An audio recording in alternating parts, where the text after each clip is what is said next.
하나님 우리에게 주시는 말씀 함께 봉독하도록 하겠습니다. 레위기 4장 1절에서 3절까지 말씀입니다. 다 함께 일어나셔서 같이 읽도록 하겠습니다.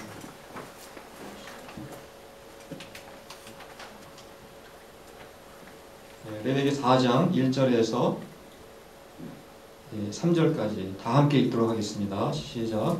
여호와께서 모세에게 말씀하여 이르시되 이스라엘 자손에게 말하여 이르라. 누구든지 여호와의 계명 중 하나라도 그릇 범하였으되 만일 기름 부음을 받은 제사장이 범죄하여 백성의 허물이 되었으면 그가 범한 죄로 말미암아 흠 없는 수송아지로 속죄 제물을 잡아 여호와께 드릴지니. 아멘. 다 함께 앉아주시겠습니다. 이 세상에서 가장 평화로운 곳, 다른 말로 하면 미움도 없고 싸움도 없고 또 누가 나에게 간섭하는 사람도 없는 전쟁도 없는 그러한 곳에서 혹시 살고 싶은 분이 계신지 모르겠습니다. 아마 누구나 다 그러한 마음을 갖고 있을 것입니다. 그런 곳에 가장 제가 적합한 곳을 추천 하나 해드리겠습니다. 사진 보실까요? 바로 아무도 살지 않는 무인도에 가서 혼자 살면 우리가 싸움도 없이 평안하게 그렇게 살 수가 있습니다. 대신 이런 곳에서 살게 되면은 사랑할 사람도 없고 또 미워할 사람도 없기 때문에 편안하게 살 수 있을지 모르지만 우리가 외롭게 살아야 한다는 사실입니다. 그런데 우리가 꼭 이런 무인도뿐만이 아닙니다. 오늘날에도 우리 주변에서 내가 사는 그 집안에 갇혀서 그냥 무인도 생활을 하는 사람들이 우리 주변에 얼마든지 있습니다. 그러나 우리가 이러한 삶을 살고 싶지 않다면 결국 우리는 사람들과 함께 어울려 살아야 한다는 사실입니다. 그런데 문제는 두 사람만 함께 있으면 반드시 문제가 생깁니다. 성격의 차이라든가 또 생각의 차이, 또 문화의 차이가 있기 때문에 두 사람 사이에 항상 갈등이 생기게 되고 또 미워하게 되고 또 싸우게 되는 경우가 많게 됩니다. 더 심하면 어떻게 됩니까?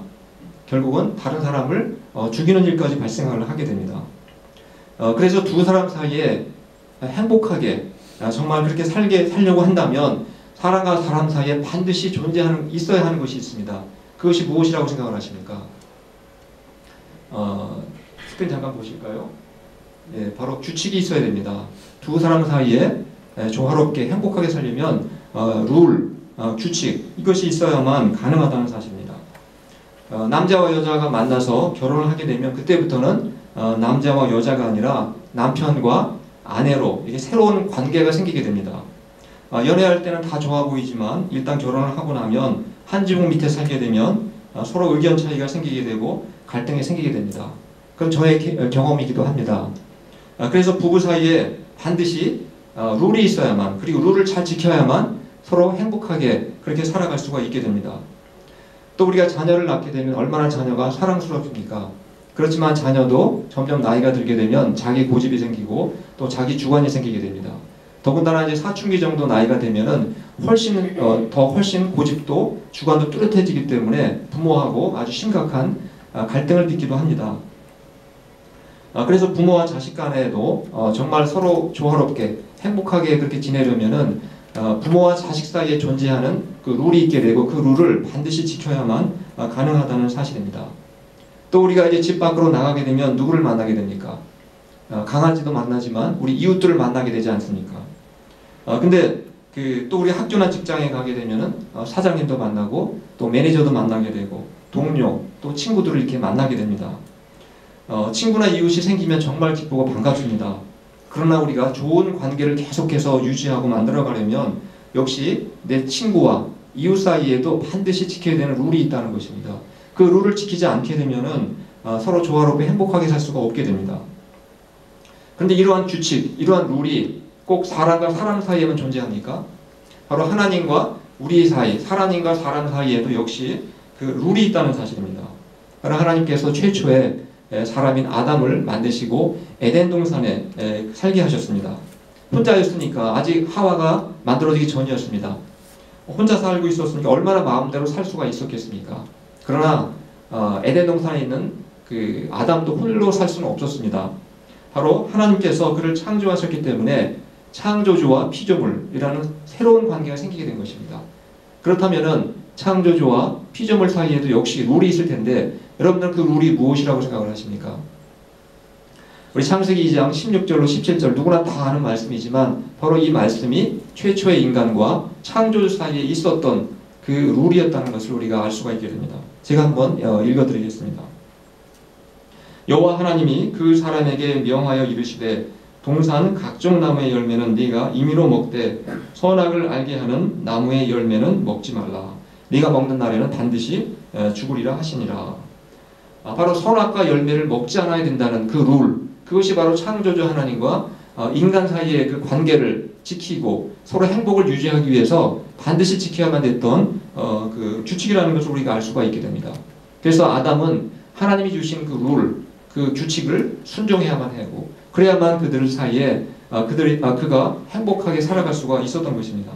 그러나 결과적으로 어떻게 되었습니까? 아담이 하나님이 만드신 규칙을 깨뜨리고 뱀의 유혹을 받아서 결국은 룰을 깨뜨리고 하나님과 사람 사이의 모든 관계가 행복했던 관계가 깨어지고 말았습니다.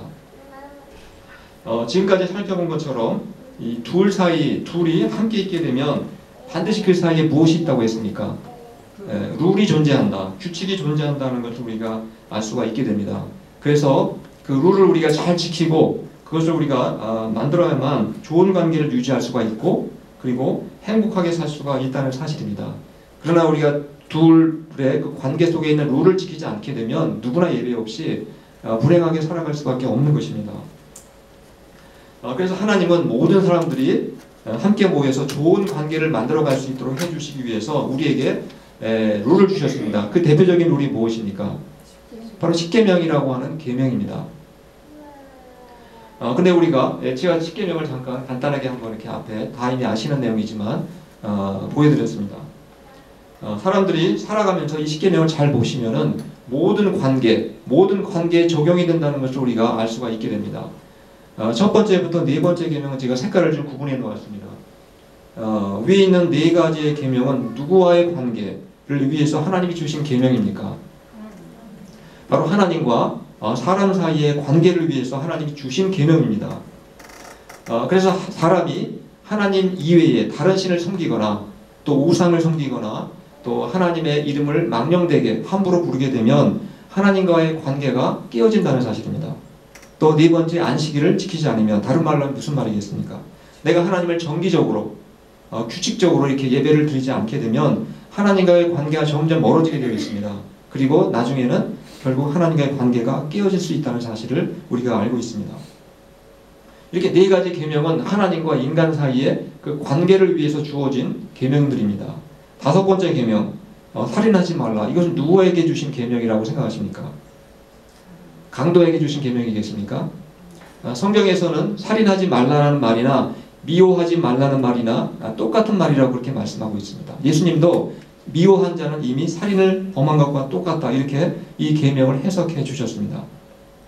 따라서 이 다섯 번째 계명은 강도에게 주신 계명이 아니라 누구라도 바로 범할 수 있기 때문에 모든 사람에게 주신 계명이라는 것을 우리가 알 수가 있게 됩니다. 따라서 이 계명은 모든 사람이 다 지켜야만 되는, 관계를 잘 만들어가기 위해서 반드시 지켜야 되는 계명이라는 것을 알 수가 있게 됩니다. 일곱 번째 계명, 간음하지 말라. 이 계명은 누구를 위해서 주신 계명이라고 생각하십니까? 물론 이 계명도 모든 사람들에게 주신 계명입니다. 그러나 특별히 이 계명은 부부 사이에 주신 그러한 또 중요한 계명이라는 것을 우리가 알 수가 있게 됩니다. 부부 사이에 서로 신뢰관계가 깨어지지 않도록 행복한 가정을 만들기 위해서 하나님이 제7계명을 주셨다는 것을 우리가 알 수가 있게 됩니다.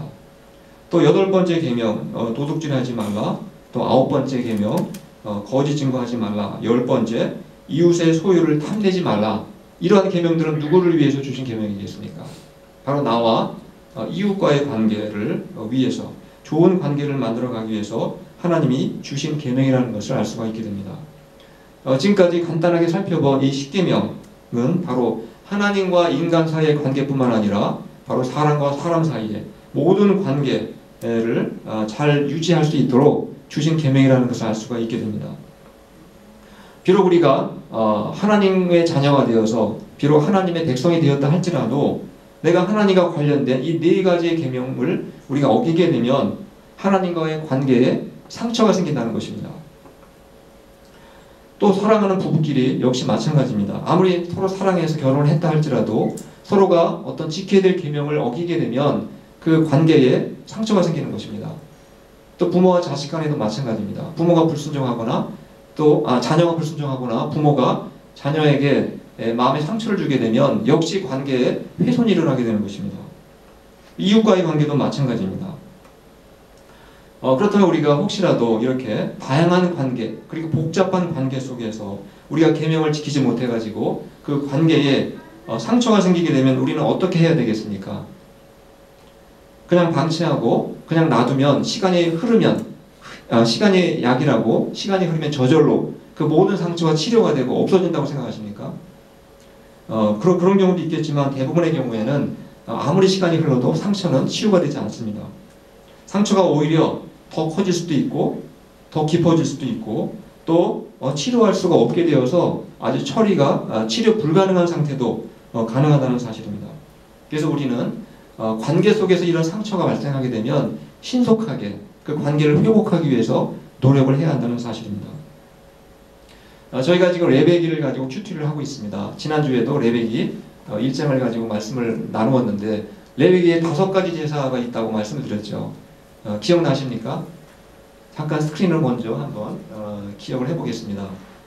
우리가 레베기에는 번제, 소제, 화목제, 그리고 속죄제, 속건제 이 5가지의 제사가 자세하게 기록이 되어 있습니다. 지난주에는 저희가 위에 있는 3가지 번제, 그리고 소제, 화목제 이 3가지 제사에 대해서 알아보았습니다. 그럼 아래에 있는 2가지 이 속죄제와 속건제는 왜 주셨다고 생각을 하십니까? 바로 지금까지 말씀드린 것처럼 관계를 좋은 관계를 유지하기 위해서 우리가 계명을 지켜야 되는데 그 룰을 깨뜨렸을 때 내가 계명을 어겨서 관계에 훼손이 일어나고 관계에 상처가 일어났을 때 그 관계를 회복하기 위해서 주신 바로 제사 제도가 속죄제 그리고 속건제라고 하는 2가지 제사라는 사실입니다. 그럼 먼저 우리는 왜 하나님께서 속죄제를 드리라고 했는지 그 이유가 무엇인지 어떤 경우에 드려야 되는 것인지 한번 말씀을 통해서 살펴보도록 하겠습니다. 레위기 4장 2절에서 3절 말씀 한번 보시겠습니다. 제가 읽어드리도록 하겠습니다. 왜 속죄제를 드려야 되는지 한번 잘 보시기 바랍니다. 이스라엘 자손에게 말하여 이르라. 누구든지 여호와의 계명 중 하나라도 그릇 범하였으되 만일 기름 부음을 받은 제사장이 범죄하여 백성의 허물이 되었으면 그가 범한 죄로 말미암아 흠 없는 수송아지로 속죄 제물을 삼아 여호와께 드릴지니. 누가 죄를 범했을 때 속죄 제사를 드리라고 했습니까? 제사장, 기름 부은 제사장은 또는 대제사장을 의미하기도 합니다. 제사장이 죄를 짓고 계명을 어기게 되면 똑같이 하나님과의 관계가 상처를 받게 된다는 것입니다. 그래서 제사장의 직무를 제대로 감당할 수가 없게 됩니다. 반드시 죄의 문제를 해결을 해야 됩니다. 그래서 제사장도 하나님의 계명을 어기게 되면 관계 회복을 위해서 속죄제를 특별히 소로 제사를 드려야만 됩니다. 그만큼 죄가 무겁다는 것을 우리가 알 수가 있게 됩니다. 또 2번째 어떤 경우가 있는지 레위기 4장 13절에서 14절 말씀을 한번 보시겠습니다. 제가 읽어드리겠습니다. 만일 이스라엘 온 회중이 여호와의 계명 중 하나라도 부지 중에 범하여 허물이 있으나 스스로 깨닫지 못하다가 그 범한 죄를 깨달으면 회중은 수송아지를 속죄제로 드릴지니. 이번에 누가 하나님께 속죄 제사를 드리라고 했습니까? 온 회중. 그러니까 하나님의 백성 전체를 말하는 것입니다. 하나님의 백성 전체, 오늘날로 얘기하자면 교회 전체 또는 국가로 따지자면 모든 국민들 전체가 하나님께 죄를 짓게 되면 하나님과의 관계가 훼손이 일어나고 관계가 깨진다는 겁니다. 그래서 역시 회중이 죄를 짓게 돼도 하나님께 속죄제를 드리라고 말씀하고 있습니다. 근데 그 제물이 역시 소를 드려야만 됩니다. 말하자면 온 회중이 짓는 죄도 크다는 것을 우리가 알 수가 있게 됩니다. 또 3번째 어떤 경우에 속죄제를 드려야 되는지 레위기 4장 22절에서 24절 말씀을 한번 보시겠습니다. 제가 읽어드리겠습니다. 만일 족장이 그의 하나님 여호와의 계명 중 하나라도 부지 중에 범하여 허물이 있었는데 그가 범한 죄를 누가 그에게 깨우쳐 주면 그는 흠 없는 순염소를 예물로 가져다가 잡을지니 이는 속죄제라. 말씀을 보시면 누가 이번에 속죄제를 드리라고 했습니까? 족장, 요즘으로 말하면 지도자를 말하는 것입니다. 오늘날도 비록 미국 같은 경우도 대통령이 아무리 높은 사람이라 할지라도 그도 죄를 지으면 탄핵을 받지 않습니까? 옛날 닉슨 대통령은 그래서 대통령의 자리에서 쫓겨나기도 했습니다. 클린턴도 탄핵을 받았습니다. 말하자면 어떤 지도자들도 죄를 지으면 역시 하나님과의 관계가 깨어지기 때문에 반드시 속죄제를 드려서 관계를 회복하라 이렇게 말씀하고 있습니다. 또 레위기 4장 27절로 29절 말씀 보시겠습니다. 제가 한번 읽어드리겠습니다. 만일 평민의 한 사람이 여호와의 계명 중 하나라도 부지 중에 범하여 허물이 있었는데 그가 범한 죄를 누가 그에게 깨우쳐주면 그는 흠없는 암 염소를 끌고 와서 그 속죄제물의 머리에 안수하고 일반 백성들도 똑같다는 겁니다. 개별적으로 온 회중이 아니라 얘는 개별적으로 내가 죄를 짓게 되면 계명을 어기게 되면 역시 하나님과 또는 사람과의 관계에 상처가 있기 때문에 그걸 회복하기 위해서 속죄제를 드리라 이렇게 말씀하고 있습니다. 지금까지 속죄제를 드려야 되는 경우를 몇 가지 말씀으로 기억하십니까? 총 4가지였습니다. 한번 요약한 말씀으로 보시겠습니다. 앞에 있는 것처럼 지금까지 제가 4번의 경우에 말씀드렸습니다. 속죄제를 드려야 되는 사람들은 제사장, 그 다음에 온 회중, 그 다음에 족장, 평민. 즉 하나님의 계명을 어기면 누군지 예외 없이 예외가 없다는 겁니다. 다 깨어진 관계를 회복하기 위해서 속죄제를 드리라는 것입니다. 그냥 놔두게 되면 그 상처가 더 깊어지고 골만 터지게 되고 결국은 관계가 깨어져서 그 관계를 회복할 수 없는 상태까지 갈 수 있다는 것을 하나님께서 염려하신 것입니다. 그런데 우리가 네 번의 그 말씀을 읽었는데 각 말씀마다 공통점이 있습니다. 속죄제를 언제 드려야 된다고 여러분 혹시 보셨습니까? 언제 어느 시점에 속죄제를 드리라고 했는지 그 말씀만 제가 모아가지고 한번 다시 보여드리겠습니다. 한번 보시겠습니다. 속죄제를 언제 드리라고 했냐면은 그릇 범했을 때 또는 부지 중에 범했을 때 영어로 뭐라고 되어 있죠? Sins unintentionally 이렇게 되어 있습니다. 그 다음에 또 어떨 때 속죄제를 드리라고 했습니까? 깨닫지 못하다가 그 범한 죄를 내가 깨달았을 때 속죄제를 드리라 이렇게 말씀하고 있습니다. 그리고 마지막으로 죄를 누가 나에게 깨우쳐 줄 때 그때도 속죄제사를 드리라 이렇게 말씀하고 있습니다. 이 말씀을 통해서 우리가 발견할 수 있는 것은 내가 실수로 죄를 지었다 할지라도 죄는 죄라는 것입니다. 또 내가 모르고 죄를 지었다 할지라도 누군가 나에게 깨우쳐 주면 그것도 죄가 되는 거고 깨우쳐 주지 않았다 할지라도 여전히 죄는 죄라는 것을 우리가 알 수가 있게 됩니다.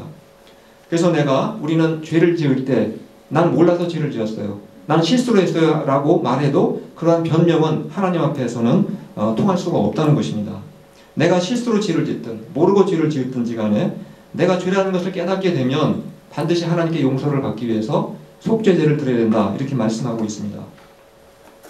근데 성경을 우리가 레위기를 자세히 읽어보게 되면은 용서받지 못하는 죄가 있다는 것을 우리가 알게 됩니다. 방금 말씀에서 우리가 확인할 수 있지만 일부러 짓는 죄, 그리고 고의적으로 짓는 죄, 계획적으로 짓는 죄, 악한 동기를 가지고 짓는 죄에 대해서는 속죄 제사를 드릴 수가 없게 되어 있습니다. 그런 죄는 심판의 대상이지 속죄의 대상이 아니라는 사실입니다. 그래서 우리는 혹시라도 나의 말 한마디 때문에 내가 다른 사람들에게 혹시 상처가 되지 않을까 항상 우리는 조심하면서 신중하게 그렇게 우리가 살아야 된다는 것을 알 수가 있게 됩니다.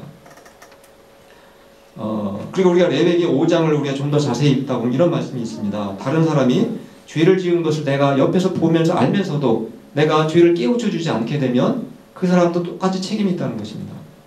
그럴 때는 옆에서 우리가 죄를 잘 깨달을 수 있도록 도와줘야 한다는 사실입니다. 그렇다고 해서 여러분들 죄를 지은 사람을 내가 깨닫게 한다고 내가 재판장이 되어가지고 내가 검사가 되어가지고 죄를 이렇게 지적하는 것만 옳지는 않다는 것입니다. 내가 죄를 깨닫게 해주려면 어떠한 자세가 필요하다고 생각하십니까?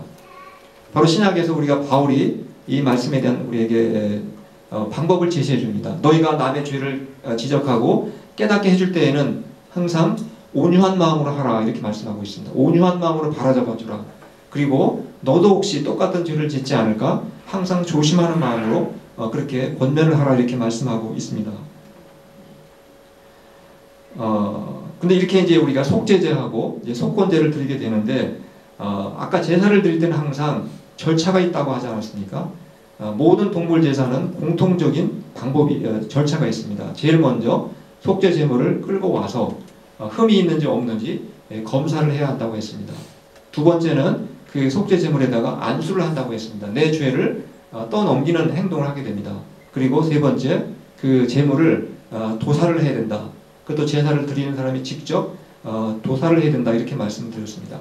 근데 이 속죄제라든가 속건제의 경우에는 한 가지 더 있습니다. 한 가지 추가적인 단계가 있다는 사실입니다. 그리고 반드시 생략을 해서는 안 됩니다. 바로 그 단계가 무엇인지 레위기 5장 5절과 6절 상반절 말씀을 한번 같이 읽도록 하겠습니다. 시작. 이 중 하나에 허물이 있을 때에는 아무 일에 잘못하였노라 자복하고 그 잘못으로 말미암아 여호와께 속죄제를 드리되. 다른 제사들은 다 그냥 동물을 잡아서 하나님께 바치면 그걸로 끝나는 것이었습니다. 그러나 속죄제는 어떻게 해드리라고 했습니까? 내가 하나님께 속죄 제물을 바치기 전에 먼저 내가 잘못했습니다, 이렇게 자복을 먼저 하라는 것입니다. 무슨 말이겠습니까? 내 죄를 죄로 인정하고 그리고 자복하고 회개를 먼저 해야 하고 나서 그 다음에 제물을 하나님께 드려야만 우리의 죄가 용서받을 수 있다는 것을 말씀하고 있습니다. 그래서 아무리 속죄 제물을 수백 마리 가져와도 내 마음속에 죄를 인정하지 않고 있다면 수천 마리 아무리 제사를 드려도 하나님께서 그 죄를 용서해 줄 수가 없다는 것을 알 수가 있게 됩니다. 여기까지는 속죄제나 속건제나 똑같은 방법을 취하게 됩니다. 그런데 속건제는 속죄제와 또 다른 차이점을 갖고 있습니다. 바로 속건제의 경우에는 내가 상대방에게 죄를 지어서 어떤 물건에 어떤 여러 가지 그 재산에 피해를 가져다 주었을 때 그 피해 보상을 함께 해주어야만 속죄가 된다는 사실입니다. 그래서 이 속건제는 보통 배상제라고도 부릅니다. 그리고 단지 그냥 원금만 돌려줘도 되지 않습니다. 원금에다가 원 물건의 값어치에다가 25%, 그러니까 5분의 1을 더해가지고 갖다 주어야만 비로소 속죄가 된다는 사실입니다. 그래서 우리가 상대방에게 내가 피해를 가져다 주었을 때에는 그냥 입으로만 잘못했습니다, 내가 말로만 잘못했습니다 라고 해서는 죄가 용서되지 않는다는 것입니다. 반드시 그 원금과 함께 25%의 이자를 더해서 주어야만, 보상을 해주고 배상을 해주어야만 죄가 속죄가 된다는 것이 바로 레위기에서 우리에게 가르쳐주고 있는 그런 말씀인 것입니다. 보통 사람들이 직장 생활을 하면, 저도 직장 생활을 하면 똑같은 경험을 했습니다만 하는 공통점이 있습니다. 내가 직장을 다니면서 일하는 것은 어렵지가 않은데 이 사람들과의 관계를 잘 만들어가는 것이 너무나 어렵습니다라는 고백들을 많이 하는 것을 제가 듣게 됩니다. 누구나 아마 직장 생활을 하시거나 비즈니스를 하시면 다 경험을 하실 것입니다. 그런데 우리가 그렇다고 해서 내가 사람들과의 관계가 어렵다고 해서 아까 제가 처음에 추천해드린 그런 무인도에 가서 살 수는 없는 것입니다. 우리가 어차피 사람들과 함께 모여서 살아야 한다면 우리가 무인도에서는 얻을 수 없는 그 행복을 얻기 위해서는 바로 사람들과의 좋은 관계를 내가 만들어가면서 살아야만 가능하다는 것을 우리가 알 수가 있게 됩니다. 바로 행복이라는 것은 사람과의 관계를 통해서 얻어지는 것이지 혼자 내가 무인도에서 얻을 수 없다는 것을 우리가 기억을 해야 합니다. 하나님은 바로 하나님과 사람 사이의 그 관계를 회복시켜주기 위해서 바로 예수님을 우리의 속죄 제물로 삼으셨다는 사실입니다. 그래서 우리가 나의 죄를 인정하고 또 내 죄를 자복하고 회개하면 바로 예수님이 나의 속죄 제물이 되어 주셨기 때문에 하나님께서는 우리의 죄를 용서해 주시고 우리와의 관계를 회복시켜 주신다는 사실입니다. 근데 예수님은 우리에게 속죄 제물만 되어 주신 것이 아닙니다. 예수님은 우리에게 또 속건 제물이 되어 주셨다는 사실입니다. 원래 우리가 다른 사람에게 피해를 주면 반드시 보상이나 배상을 해야 한다고 했습니다. 그러나 우리는 하나님께 보상할 것 또 배상할 것이 없다는 사실입니다. 왜냐하면 예수님이 우리의 속건 제물이 되어 주셨기 때문에 우리는 그냥 은혜로 공짜로 우리가 하나님의 구원을 받을 수가 있게 되었다는 사실입니다. 이렇게 우리가 하나님과의 관계가 회복된 사람들은 이제부터는 어떻게 살아야만 되겠습니까? 바로 사람과의 관계 회복을 위해서도 우리가 항상 힘쓰고 노력을 해야 된다는 사실입니다. 그래서 우리가 비록 하나님과의 관계는 회복되었다 할지라도 내가 살아가면서 혹시 내가 실수해가지고 혹시 내가 모르고 죄를 지어가지고 다른 사람과의 관계에 문제가 생기고 또 상처를 입혔다면 우리는 그것을 그냥 방치하거나 하지 말고 빠른 시일 내에 그 관계를 회복하기 위해서 노력을 해야 된다는 사실입니다. 바로 이렇게 살아가는 사람들 우리가 한마디로 그리스도인이라고 하는 것입니다. 또 다른 표현이 있습니다. 이렇게 사람과의 관계를 회복하고 상처를 치유하기 위해서 노력하는 사람을 성경에서 무엇이라고 표현합니까? 피스메이커라고 부르지 않습니까? 화평케 하는 사람. 바로 그리스도인의 별명이 피스메이커, 화평케 하는 사람이라는 것입니다. 여러분들은 사람들이 왜 천국에 들어가지 못한다고 생각하십니까? 죄를 지어서 천국에 못 간다고 생각하십니까? 사실은 죄를 지어서 천국에 못 가는 것이 아니라 죄를 회개하지 않기 때문에 천국에 가지 못하는 것입니다.